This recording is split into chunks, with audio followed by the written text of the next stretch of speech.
Yo, ladies and gentlemen, as you know, as usual, this is how we do, like nobody's business. You already know this is your boy MSB, the sugar boy on the mic. Leo tutakuwa na exclusive interview na mtu mzima au kijana maarufu mwenye sifa zake ambaye anajulikana kwa jina la Leo Chen. Leo Chen, ukipenda unajua ile slogan yake anafanyaga another one. Ngine tena. Another one. Yo. Okay, vizuri sana. Tutakuwa naye Leo Chen sasa hivi, tuko naye hapa, tunaenda kupiga story 2-3 kujua nini ambacho anakifanya sasa hivi. It's been long time you guys unamuonaga kwenye YouTube. So japataga update yote kutoka kwake. So now tuko naye hapa kujua nini anakifanya, mambo yakoje, nini story behind, tunajua mambo mengine. Ni hivyo, kwa hiyo stay tuned.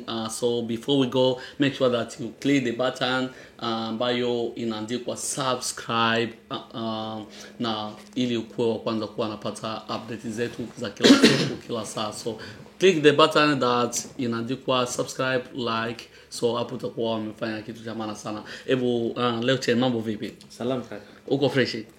Fresh kabisa. Hebu karibu sana kwenye studio zetu za The Truth. Nimekaribia. It's a pleasure to be here. So I know. So it's been long time bro. Vipi unafanya kitu gani sasa hivi, maana haonekani mzee, inakuwaje? Cha kwanza ningependa kwanza kushukuru kwa mwaliko wako kuja hapa hivi. Yep. I know it's a big honor to be with you talking. Yep.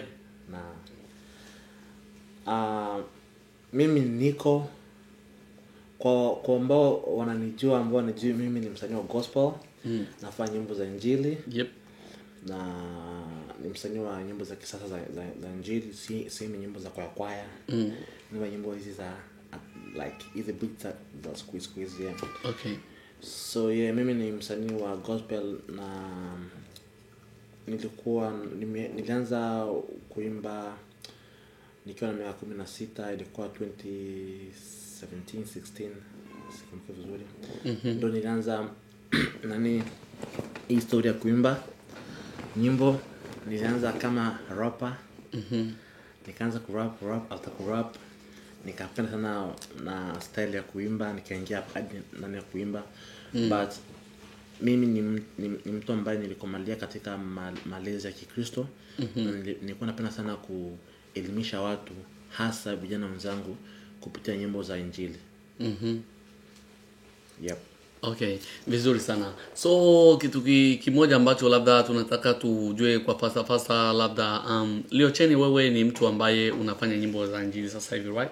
So tukiangalia kwenye background yako, ujaanza straight kwenye injili straight away. So kuna vitu ambavyo ulikuwa wewe uko dancer mzuri sana, usio wewe unapenda sana kucheza, na kipindi chapo nyuma sana tulikuwa tukizoea, hata kabla hujakuwa na post nyimbo zako kwa YouTube, kulikuwa zile ambazo ulikuwa unafanya kwa simu yako nini unatuma, so kama nyimbo za dance muziki ya kawaida. Yeah. So ilikuwaje hadi ukatoka pale na kuamua kwamba eti uje hadi kwenye nyimbo za injili? Ilikuwa vipi? Sababu tuli expect kwamba eti wewe utakuja ukatokelezea kwa msanii mkubwa vitu kama hivyo. So ilikuwaje hiyo story hapo labda?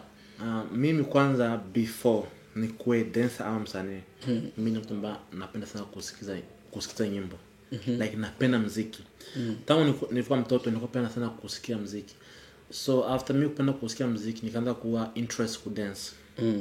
Kudance kwa nilivyokuwa hapo Kenya, nilijiunga na kundi ya dance inaitwa Nice Dancers Kenya. Nilijoin kimitani, nilikuwa nabebea madancer bag. Nabebea mabagi zao wanaenda kudance. Kuna siku tulikuwa tunafanya mazoezi, alafu walikuwa wanacheza hii nyimbo ya Techinya Redag. So hiyo nyimbo ilikuwa famous sana wakati huo, na kila mtu alikuwa anajua hiyo dance. Yep. Na mwalimu wa dance alikuwa anafundisha hiyo dance.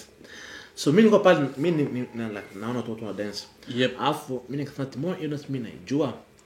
Mwalimu akasema kuja uoneshe wenzako. Mimi nikapiga vizuri. Mwalimu akapenda. Mwalimu alivyopenda akasema from today unakuwa dancer officially kwa kundi yangu. Okay. So after hapo nikapenda kudance. Nilikuwa na dance, tukana dance ma event nyingi hapa Kenya. ma crusades na mingi tukadance sana. So tulipo move up Australia niko na hiyo passion ya kudance, but the more na nimeanza kukoma nikakuwa into singing hadi nikaingia kwa upande wa kuimba, na ndio zimeona kwa the more ina change na kile ki change unakuwa na change vitu fulani katika like kwenye life yako na vitu kama hivyo vile something. Okay, so labda nitataka nijue kitu kimoja au watu watataka wajue kitu kimoja. Nini ambacho kikushawishi hadi ukaamua kwamba uingie kwenye crew dance? Nini kikushawishi hadi uingie kwenye hayo mambo ya crew dance? Kwanza mimi hadi kufikia kwanza kuenda mabagi madancer nilikuwa nimependa. Nilikuwa nimependa kabisa. Yani nilikuwa nataka na mimi, yani si kwamba ule mwalimu alimati join crew ya dance. Nilikuwa nimefurahi, nenda nyumbani nimefurahi kabisa. From siku ya hakuna siku nimesiga mazoezi, kwa kila siku mazoezi. Yep. Yeah. Okay, vizuri sana. Na tukiachana hiyo, speaking of dance things, ulikuwa unataka sana kuwa dancer. Na kama ulikuwa unataka kuwa sana dancer, vipi mpango labda ulikuwaje hapo baada ya kugundua kwamba eti wewe unataka kuwa sana dancer? Vipi mpango ulikuwaje baada ya kutaka kuwa sana dancer? Vipi next step ilikuwa vipi, au next plan B ilikuwa vipi hapo? Unajua ambao ulikuwa na expect labda kuna watu madancer ambao nilikuwa na waangaliaga kama vile Chris Brown, Justin Derulo. Yep. Kuna huyu sijui jina lake. Okay. Walikuwa wananinspire sana. Mimi goal yangu ilikuwa ni kwe na P Square. P Square. Jamaa. Yep. Yeah. Peter yule anafanya sana zile break dances zile. Ole jamaa inspire sana. Hasa ile nyimbo ya Alingo na personally. Okay. Nilikuwa napenda sana kuwa dancer. Unasikia? Na kilichonivunja moyo kwa upande wa kudance ilikuwa, nitakuwa honest, ilikuwa ni mwili wangu. Mwili wangu. So nilifika post Australia nilikuwa na ile spirit ya kudance ndio, lakini inakuja kuona kama mwili haikuwa inanipatia, mwili inaongezeka, na mwili ikiongezeka ile wepesi wa kudance unaanza unapunguka. So kudance pia inahitaji pia inahitaji flexible English baba. Yeah, kawaida flexibility. Unakuwa flexible a little bit, just a little bit. Okay. Yeah. Okay. Kwa hiyo baada kunani ukakuta kwamba eti mwili wako hauko ile fit sana sana, ukaona kwamba eti ukapunguza speed au sio? Speed ikaisha kudance hadi ikanituma mpaka nianze kurap. Nikaanza kurap, na hiyo kurap ikaniingiza hadi kwa kuimba baada sasa hivi. Okay. Kwa hiyo unadhani kwamba eti baada ya mwili wako kuongezeka au sio ndo ukaamua kuchange mada na kutoka kule ambapo ulikuwa labda ukaamua kuchange topic na kuingia kwenye hadi kuimba? Hiyo unadhani hiyo ni sababu kubwa ambayo imekufanya hadi ukatoka kwenye mambo ya kudance ya ukaingia hadi kwenye mambo ya kuanza kuimba au vipi? Siwezi sema kama mwili ndio ilistuma kabisa ni change. But ni kati ya reasons ambazo nifanya nini ni change. But kumbuka muziki tu ilikuwa bado iko ni fan kubwa sana kwa katika ni maisha yangu. Yaani nilikuwa pia tu muziki, after kuimba nikaanza kurap hivyo tu yani. Okay, vizuri sana. Labda tukiongelea kwenye ayo, nadhani kwamba tumeyaweka wazi, na sasa hivi hiyo muziki labda tunataka tujue kitu kimoja. Hiyo ilikuwa muziki ya kigospel au ilikuwa muziki ya kawaida tu ya amsha ambao ulikuwa na dance kipindi hicho? Labda kudance nilikuwa na dance muziki ya kawaida ya nini ya amsha kisasa ya world music, ndio. Yeah, nilikuwa dance muziki ya world music. Na ulikuwa na dance hiyo. Sasa labda tunataka tujue kitu kimoja, labda nini ambacho kilituma ukatoka kule kwenye hiyo ambayo inaita world music na ukakuja hadi ukapamia kwenye muziki ya kigospel? Nini kimeingia hapo? Labda sijui, labda wazazi au watu, sijui kuna comment ulikutana nazo hadi ukaamua kwamba utoke kwenye ile nani na ukakuja hadi kwenye music ya gospel? Kwa maana sasa hivi unafanya gospel sio? So nini kimekutoa kule aswa hadi ukaenda hadi kwenye gospel straight? Unajua kitu kimoja ambacho wazazi wa Kiafrika hawajui, kama kudance ni sport kama vile soka, rugby na kadhalika. Unaona? So na mainly muziki ambayo inadansiwa ni muziki ya kidunia, so muziki ya gospel. Na hiyo siku hizi muziki kwa shule ni kama vile sport, kama sport zingine. Yep. So mimi nilikuwa nafanya nyimbo za gospel, but kwa shule nilikuwa dancer. Nilikuwa na dance muziki za kidunia. Hii ni kama vile sport. Okay. So mimi kutoka kudance muziki za kidunia kuimba gospel akuja kuwa like any bad transaction or anything. But yeah. Okay, vizuri sana. Labda tutataka tufahamu kitu kimoja, vipi sasa hivi tuachane kwanza na hayo ya nani yameshapita zamani au sio? Labda twende sasa kwenye sasa hivi ambao unayafanya sasa hivi. Vipi muziki wa sasa hivi unaona aje, unaendeleaje muziki wako ambao unafanya? Muziki wangu sasa hivi wa kigospel unaendeleaje? Wa kigospel mimi ni mtu ambaye nasikiza muziki. Ndio. Na najua muziki. Na najua muziki mzuri. Sisi kama mimi najua kuimba. Ndio. Mimi kumbuka mimi sijaimba kwaya. Ujaimba kwaya? Sijawaimba kwaya. Wala hakuna mtu mwenye ashaniambia ati watu wanaimbaga hivi. Naona?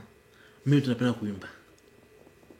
Ujaimba hata kwaya msingi? Sijawaimba kwaya. So imekuwaje, yani ile nani imekujaje hiyo nani hadi ukaanza kuimba hadi sasa hivi? Sababu wewe ukiimba sasa hivi watu wanapenda, kuna watu ambao wanapenda muziki wako sasa hivi. Ukiangalia kwenye subscribers hapa, tukiangalia hapa kwenye Australia, kama ile top 5 uwezo ukafikia kwenye namba 3, hapana. Kama sio wa kwanza utakuwa wa pili kwenye subscribers, views and everything. So which means muziki wako uko kwenye platform nzuri sana. Kwa hiyo ukisema kwamba tu unaimba kwa ile talent imekujaje kwanza? Labda tuambie kwa ufupi sana. Unajua talent ina kitu, unajua talent ni kitu kiko ndani ya moyo wako. Hata kama hujaifunzwa na mtu, kiko tu moyo wako. Maana mimi ninaanza kama vile kurap. Ndio. Change ya kuja kuimba. Sasa ili kuja kwa upande wa kuimba, kuna watu wengi sana hoga na complain, unimbia mapua, mwingine unimbaga hivi. Naomba hiyo ndio sauti yangu. Ndio. Unaona? Hiyo ni sauti yangu ambayo ndo yenye mimi naweza kemba. Ultimately mimi kama mtu fulani, mimi kama hawa watu tunaona kwa Got Talent nyumba, sasa imba hivyo. Na say smart ni fake. I said ni force. Nimbe lazima mtu ukuwe original. Kama sauti yako ni mbaya, kama mnafuatilia nani David huyu wa David Onavide, sauti yake ni sauti ya kawaida tu, like lakini watu wanapenda kwa venye yeye anaimba. Kama tu afeki, maybe atungekuwa tunamjua, but alikuwa original. Na watu wanafaa wa appreciate mtu kuwa original. So mtu mtu a force akwe aimbe kama fulani. No. Penda mtu gesi alivyo, kama mtu anima hivyo, ndio mtu akakorektiwa, but sio kwamba change venye ni bad. Okay. Vizuri sana. Mara kwanza unatoa muziki wako wa kwanza official video. Tunaangalia kwenye video hapo. Official video yako ya kwanza ukitoa ilikuwa, unakumbuka ilikuwa mwaka gani au ilikuwa kipindi gani? Ilikuwa 2016. 16. Yeah. Ni video ipi, imeenda kwa jina gani labda? Ni nyimbo inaitwa Nitalitangaza. Yeah. Vipi story ilikuwa vipi na nini, vipi story behind, watu wanataka labda wajue ilikuwaje hadi ukaamua kufanya hiyo video? Idea ilikuwa vipi ya kutoa hiyo video labda? Nitalitangaza ni nyimbo. Sababu unajua video ya kwanza inakuwa na zile stories zake nyingi sana. Nini ambacho kiko huko chini ambacho kilikutana na wewe na nini hadi ukaifanya hadi ikatoka? Nitalitangaza ni nyimbo yangu ya kwanza ambayo nilirecord. Mimi ni kwanza before hapo nilirecord nyimbo kadhaa. Ndio. Hadi nilipofikia kwa Nitalitangaza, nyimbo nilirekodi. Kwanza nilienda kurekodia msiti kwa wazungu. Ndio. Nilirekodi hiyo nyimbo, ilikuwa inatoka machenga. Narudi msiti, tena nilirekodi after natoka shule, nikasoma Milipera, nikaenda msiti. Kutoka msiti nikatoka shule mapema. Ili nilirekodi venye producer alikuwa anarekodi, nilikuwa naimba, nilikuwa nasikia kama ni machenga tu. Nikatoka akanipatia hiyo hard copy, nikarudi mkompyuta yangu. Mtrain barabara nikutana na kijana anaitwa Babil. Babi. Na atoa pia shule. Hapo tunasema shule moja na sijui kama ana recording. Ambaye ni producer sasa hivi anafanya na production sasa hivi huyo Babi. Yep. Nikamwambia Babi, nikutukua mtaya kama mbona umekuja train, umetokea wapi na tunifaa kutoka tuingie na train moja. Yep. Nikasema mimi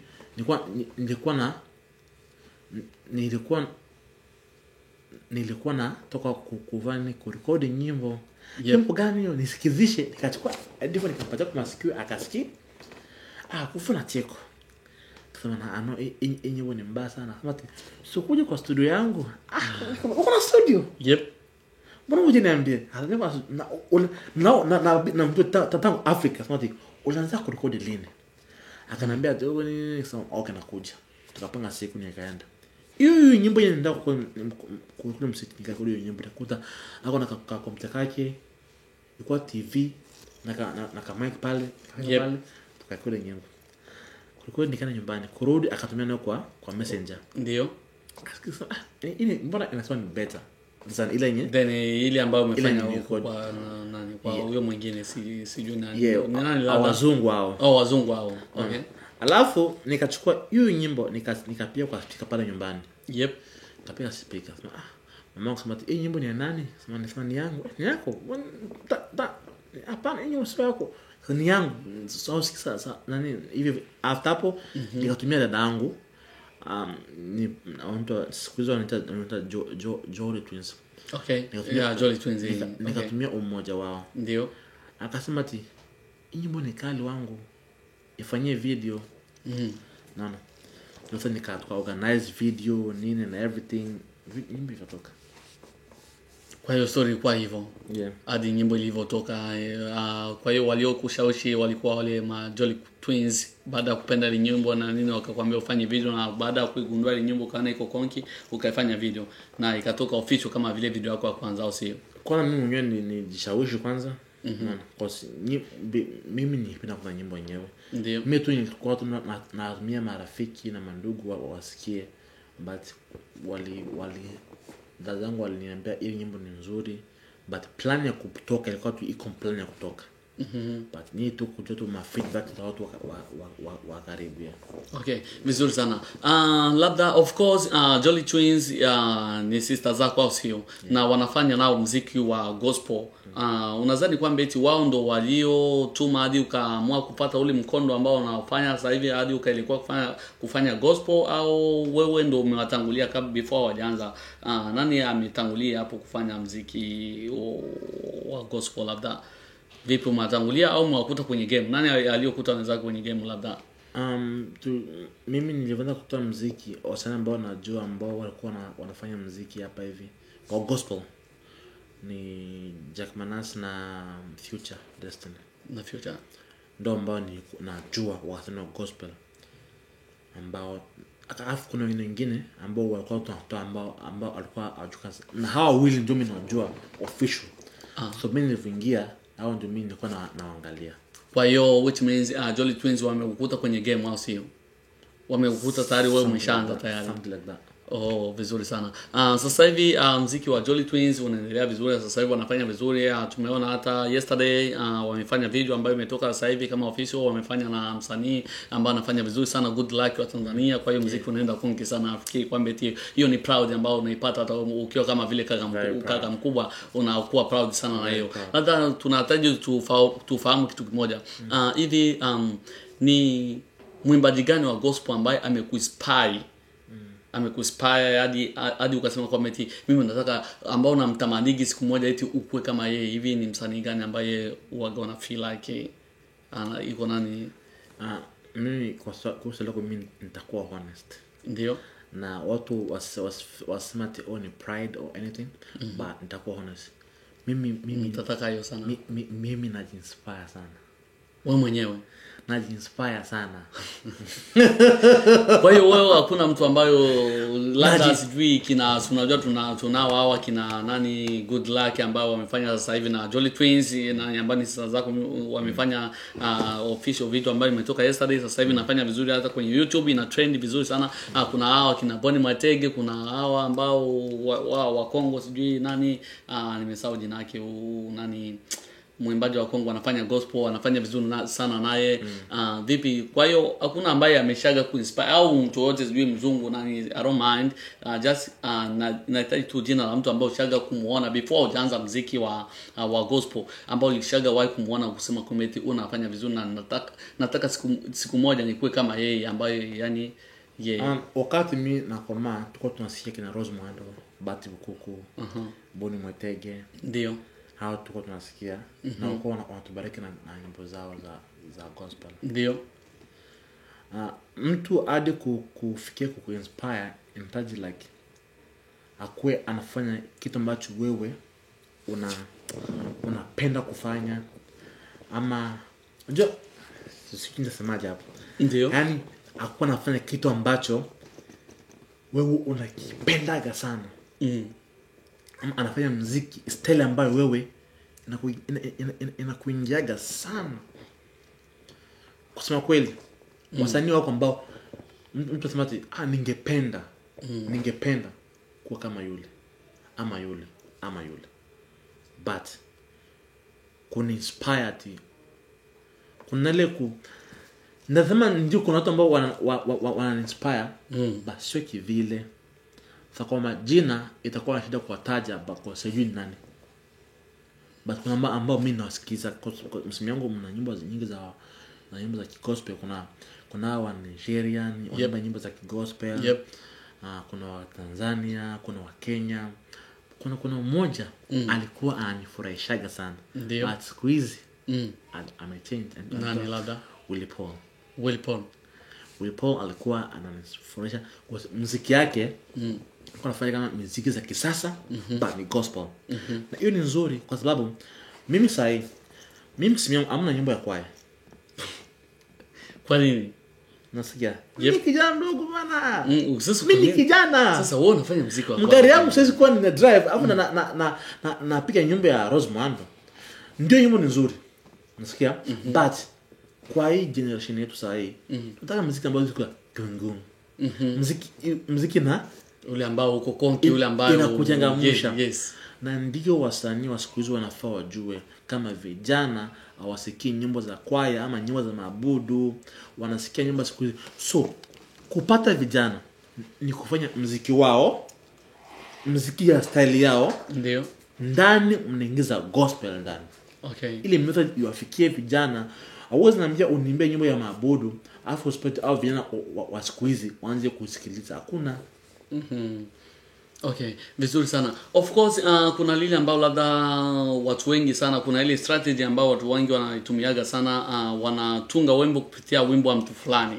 Unaona, ukisikia mfano Diamond akitoa wimbo, au sijui Willy Paul, au sijui Nandi, sijui Alikiba akitoa wimbo, ukisikia ile melody, sasa hivi unapata ile idea ya kutoa nyimbo. Na ukisikia gisi unavyosikia ile nyimbo unapata idea nawe kwamba unaweza ukatoa kitu kwenye ile nyimbo. Sasa ukisema kwamba eti au sikiagi nyimbo sana za gospel, unadhani kwamba hiyo haikuletei shida labda kwa watu ambao wanakufuataga, wanaangaliaga muziki wako? Usema kwamba eti au sikiagi muziki wa gospel sana ukiwa kama vile mtu wa gospel unafanya gospel, hilo unajitetea vipi kwao ambao wanakuamenigi sana vitu kama hivyo? Unajitetea vipi kwa hilo? Nadhani umenisikia vibaya. Umesema mimi sijasema kama sisikii muziki wa gospel. Sisikii nyimbo za style kwaya. No, niko hapo. Usikiagi muziki sana wa kwaya. Nimejia kwa simu yangu. Ndio nimekuuliza hicho. Kina Good Luck, kina Joel Lwagwa, kina Walter Chilambo, kina Bahati ule wa Kenya, kina Mr. Seed wa Kenya, na singing za kina wasanii hapa pia na wasikia wa gospel, wasanii wa Nigeria wa gospel na wasikia. But sisikii nyimbo hizi za kwaya. Sasa unadhani kwa nini kwagi unazisikiliza sana hizo nyimbo za kwaya? Nadhani tatizo linakuwa ni ipi ambayo kwagi kwa nini hauzifeel? Sababu kwa hiyo wakati yetu hii muziki unatoka kila siku. Nasikia. Na kwa masiku yetu tumezoea hizi muziki za kisasa. So auwe saka mimi msimu yangu nitaload nyimbo ambayo sitasikia. Cause ikikuja next ikianza kuplay nita press next. Nasikia. Yep. Cause mtu kuweka kitu msimu yake ni kama unapenda kwa moyo. Hii nyimbo naipenda, melody, beat and everything. Na wewe unapitia mule unaweza kwamba tunafanya vile sababu ndo soko ambao watu wengi sasa hivi wanataka ule muziki wa vile, au kuna kitu gani behind ambacho watu hawakifahamu? Waweke wazi kwanza kwa hicho kingine, sababu yes, nafikiri kwamba si ushakutana nazo hizo comment kuhusu beat hizo. Cha kwanza unaangalia ni audience. Audience gani ambayo wewe unafanya muziki unaembia ndani. Ndio. Mimi nikisema ni kuona audience yangu mingi ni vijana. Nafikia. Ndio. Vijana. Na wewe smart niambie vijana afu nimbe nyimbo za kwaya. Ndio. No. Nasikia. Na either ukitaka kupata vijana wa siku hizi lazima uimbe kwa biti zao. Ndio. Hizo biti zao unaimba ndani but unaingiza message ya Mungu ndani inawafikia. Okay. Na sasa hawa watu wenye wanaimba hizo nyimbo za slow za maabudu, hizo nyimbo ni za Wakristo ambao wanataka sasa imani iboostiwe zaidi. But nyimbo mimi naimba ni za vijana. Kwa hizi vijana wanapotea sana. Okay. Sio hata mimi mwenyewe hapa. Asante Mungu anapotea. Anapotea sana. Kuna mambo mengine ambao wanapiga Kenya nini? Kuna damu unapotea kwa sababu damu inachemka kaka. Nasikia damu inachemka, na kama damu inachemka nasikia ndaji mtu nikisikia nyimbo ya Mr. Seed anaimba nyimbo za gospel badaki the beat sasa nikisikia yanipatia ile moja ya kurudia kwa Mungu. Ndio. Nasikia sababu naisikia mwanzo hadi mwisho. Hauwezi niambia usikie nyimbo ya dakika 3 afu usipate kitu ndani. Ndio. Lazima kuna message ambayo unachukua ndani. Yep. Ndio maana nasema nyimbo zangu mimi zinaendea ndio kwa vijana ambao, kwa sababu siku hizi vijana wengi hawasikii nyimbo za kwaya. Yep. Mimi naambia marafiki zangu wote ambao mimi nawajua, hakuna mwenye akona nyimbo ya Asia Rose Muhando ama hizi nyimbo za kwa kwaya hakuna. But nyimbo za Rose Muhando utasikia msimu wa mangu. Babangu utapata nyimbo za Rose Muhando za kina mume wake. Ndio maana automatically before ufanye kitu angalia your audience. Na sote kama sio kama eti siwezi fanya muziki ya kwaya, na weza I can do it. Sababu msanii haangalii style ama angalii nani. Kama wewe uko talented unafanya anything, I can do it. Na kwa nyimbo ambayo nilifanya into a name yeye ni baba. Ni nyimbo ya slow ambayo ina boost imani yako, ina boost everything. Yeah. Okay, vizuri sana. Labda kitu kingine labda tunahitaji kufahamu hivi Leo Cheni anakuandikia nyimbo ni nani? Labda kuna unaziandika mwenyewe au kuna mtu ambaye uwaga anakuandikia? Labda mimi nyimbo zangu zote naandika peke yangu. Unaandika peke yako? Hata na mimi pia waga naandikia na nyimbo. Unaandika? Okay. Naandikia tu nyimbo. Ndio. Na pia naandika pia nyimbo zangu. Ndio. Kuna watu ambao wanakuja kama wako na birthday party. Ukiwa na birthday ya mtoto wako ama birthday yako ama harusi yako, nataka nyimbo yangu kibinafsi. Yep. Nakuandikia, either ndaanza kuimbia pia mimi pia naimba, ama nachukua mtu ambaye ana sauti nzuri zaidi na kuimbia, napata tu beat na maneno, ama wewe pia unachukua na hii unaimba. So mimi nafanya nyimbo zangu, naandika nyimbo zangu na pia naandikia watu nyimbo. Okay, vizuri sana. Kuna hili lingine ambalo lina trendi sana mtandaoni, nataka tuliweke wazi kwanza kidogo. Leo Cheni ni mtu ambaye anaimba nyimbo za gospel, sio? Sasa kwenye mtandao kuna hili ambalo lina trend, nafikiri kwamba Leo Cheni sasa hivi kuna watu kama hawamuelewi kidogo hivi. Like kuna zile post ambao wanapostingi daily, sijui nini vichekesho na nini. So watu wanashindwa kuelewa. Hivi Leo Cheni anafanya comedy au Leo Cheni anafanya muziki wa kigospel au Leo Cheni iko multi talent au inakuaje? Vipi unaweka watu vipi hapo? Mimi napenda sana kucheka. Ndio. Napenda sana kucheka. Napenda sana vichekesho. Na nikiwa sasa niko Africa, ningeenda kujaribu stand up comedy. Because mimi na believe unaweza nikachekesha. Yep. Sometimes waga niko na drive mgari najambia kwa akili yangu, imagine uko kwa stage unachekesha. Alafu sasa naanza kuimagine niko nachekesha na ninaongea. Yep. Mimi mwenyewe waga naichekesha. Hadi nacheka kabisa, nacheka unasikia. Yep. So mimi kipaji cha kuchekesha mimi ninacho. Lakini akombi anajua, but nachukua tu hiyo tu nani, nikipata kitu fani nachukua na Facebook na post, watu wanacheka, wengine wana get pissed. Yep. Ni kawaida. Na vipi, labda mpango hapo, kuna mpango fulani wa kwenda kwenye comedy au utabaki hapo hapo kwenye huko kaka? Kwani wewe una mpango wa kufanya comedy nao vipi? Na ukiingia hapo sio comedy. Hata kudance pia. Unataka na kudance? Kudance bado sitaacha kudance. Kwa hiyo waweke wazi mpango wako, labda in next 2 years mpango uko vipi, full story hapo iko vipi. Kwa hiyo waweke wazi watu ambao wanakufuatiliaga, sababu kuna watu ambao hawakuelewa sasa hivi, labda watakuelewa kutokana na hii interview ambao unaifanya sasa hivi, watajua nini ambacho unaifanya, nini ambacho unaipangilia, vitu kama na hivyo. Kwa hiyo mpango uko vipi in next 2 years? Sijui comedy, sijui kucheza, sijui muziki au gospel, vitu kama hivyo unavimanage vipi hapo, au mpango full story itakuwa vipi? Kwanza kwa kudance ni kitu ambacho kiko ndani ya damu yangu. Napenda kudance sana, na sasa siwezi hata kudance. So kudance na plan kujoin crew ya kudance ambao wako serious na kudance, ama nitafute vijana mitaani ambao tutaanza group pamoja ya kudance. Kuhusu comedy, kusema mimi napenda kuwa honest. Mimi niko na kigumizi. Na hiyo kigumizi waga inani pull back a little bit. Ndio. Kwa kufanya sana comedy unafaa kuwa na ile kuwa clear. Unakuwa more clear. Ndio. Na unakuwa more like focus. Unaongea maneno yanatoka. Ndio. Kigumizi inani pull back, but mimi na believe kuna watu pia Facebook wananiambia, oh Leo, you're funny. I knew that.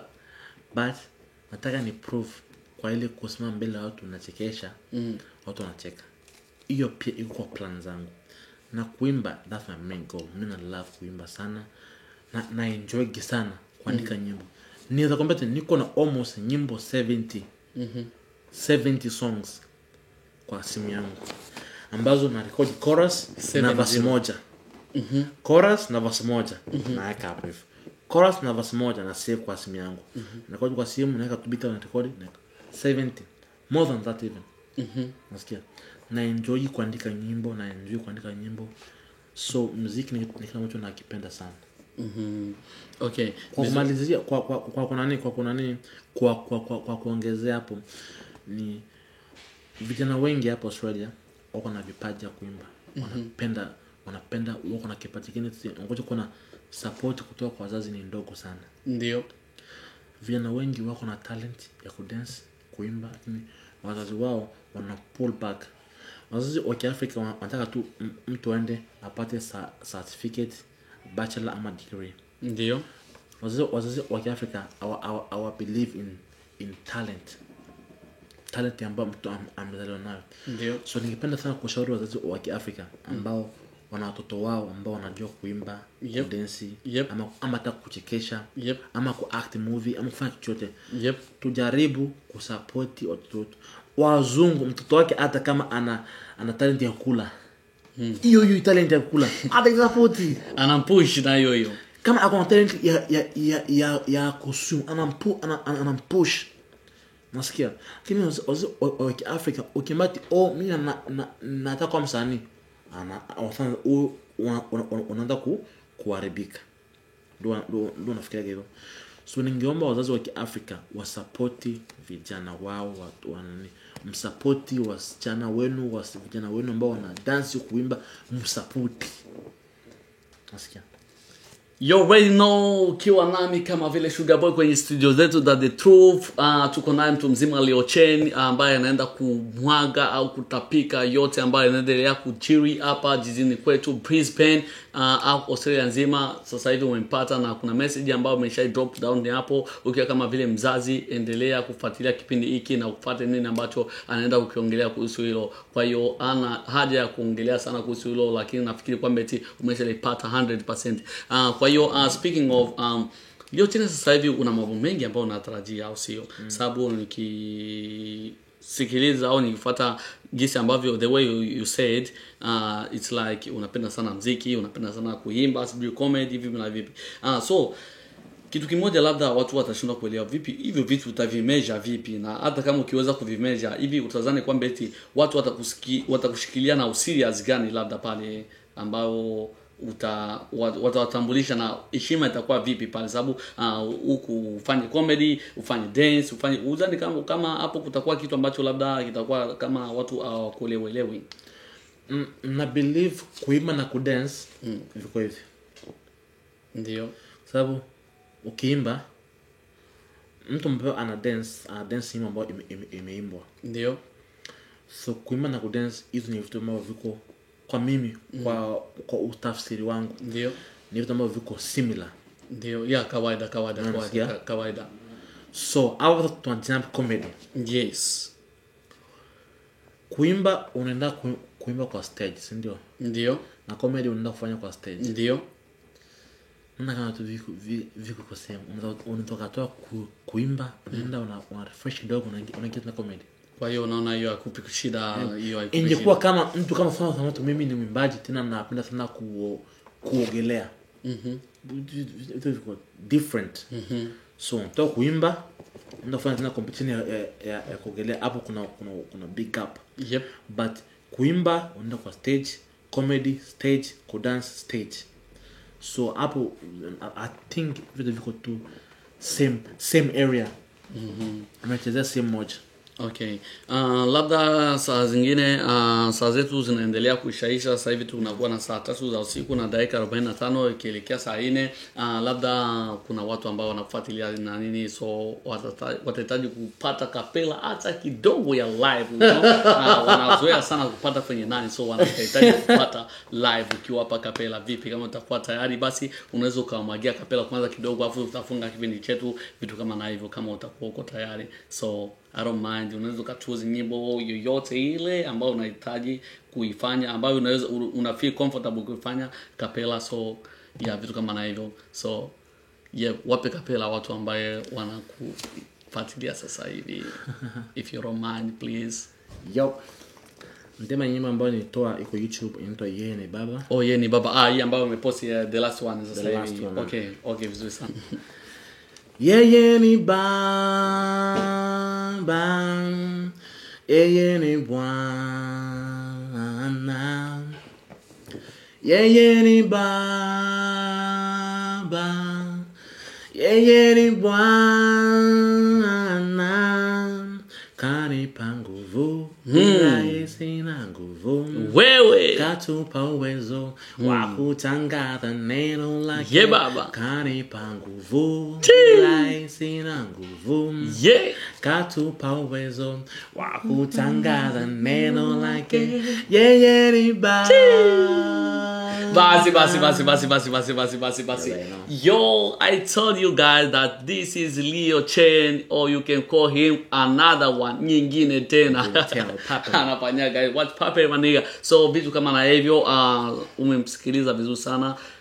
The voice that you used to hear on YouTube is the same is going to sing right now. So umepata vizuri sana kama kawaida, kama dawa. So huo ndo Leo Chen. Kwa hiyo saa zetu zinaenda kuishaisha vizuri sana. Ilikuwa vizuri kukuwa na wewe hapa kwenye studio zetu za The Truth, kwenda kusanua nini na nini ambacho kinaendelea kwenye mitaa ya Brisbane na kitu ambacho kinaenda kuendelea around Australia. So labda kuna neno la mwisho ambalo tunahitaji kushare na mashabiki wako ambao wanaendelea kukufuata. Kwa hiyo basi wape neno la mwisho kama vile kusay goodbye. Fanya kama una bless please. Mimi kitu ambacho ninasema tu cha mwisho ni tuendelee kusupport muziki wa Australia. Sio tu muziki wangu peke yake. Muziki wa Australia tunaendelea kusupport.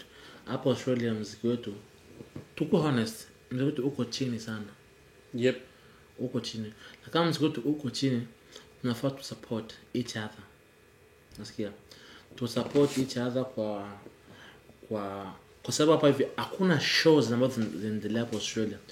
So in order kwanza show inabidi watu wapate support from YouTube and other platforms. So cha mwisho ambacho nitasema kwa hii interview ya The Truth. Nataka kuambia kama watu tuendelee kusupportiana.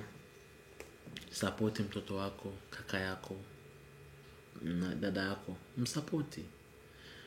Na mimi kibinafsi mnaweza mkanipata YouTube. Niko YouTube. Jina langu ni Easy Leo Chen. Leo space CHAN. Chan kama Jackie Chan. Chen, Leo Chen. Hiyo jina iko Facebook, Instagram. Wanipata kwa Leo Chen. Kuna kanali pale alafu 1 Leo Chen wanipata. YouTube Leo Chen. Boom. So personal nasema na nikatoa shukrani kwa Sugar Boy kwa mwaliko wako Inshallah. Na pia shukrani sana kwa heshima kwa kuniita hapa hivi kufanya interview. It's a big honor to be here right now. Unajua kupata nafasi kama hii ni it's a big honor kwa mtu ku acknowledge your talent and to call you to do something. Yep. That means they have seen something in you to be able to call you here right now. So ni shukrani sana kubwa kwa mwenye afanya interview na mwenye yako behind the camera, heshima mwenyewe. It's a big honor right now. So, na shukrani kwenu na kwa mashabiki wangu wote na wapenda na Mungu awabariki. Asante sana. So ladies and gentlemen, as he said, so anapatikana kwa majina ambayo yako simple sana. So just go on Facebook, Instagram, Snapchat, wherever, just type it up, Leo Chen unampata na utapata nyimbo zote ambazo anaenda kuzifanya. Everything utakumpata pale vile na itakuwa able kufanya naye everything. Ukitaka collab and everything mtamalizana huko, kila kitu itaendelea kuwa konki. Kwa hiyo shukrani zangu zikuendee wewe ambao unaendelea kuhochi kipindi hiki ambacho ni cha The Truth. Ila usisahau kubonyeza button ambayo imeandikwa hapo subscribe, like, kushare na kucomment ili wengine wenzako waendelee kupata kipindi hiki na waende kujipakulia raha zaidi sana na waende kupata updates zozote ambazo zinaenda kutrend hapa kwetu Australia, haswa hapa kwetu Brisbane. Kwa hiyo ilikuwa vizuri sana kukuwa na wewe kwa siku ya leo na Mungu akubariki sana na tuko pamoja sana. Ulikuwa nami Sugar Boy, behind the camera yuko Heshima Video. Thanks so much. Obrigado. Ciao. Papi.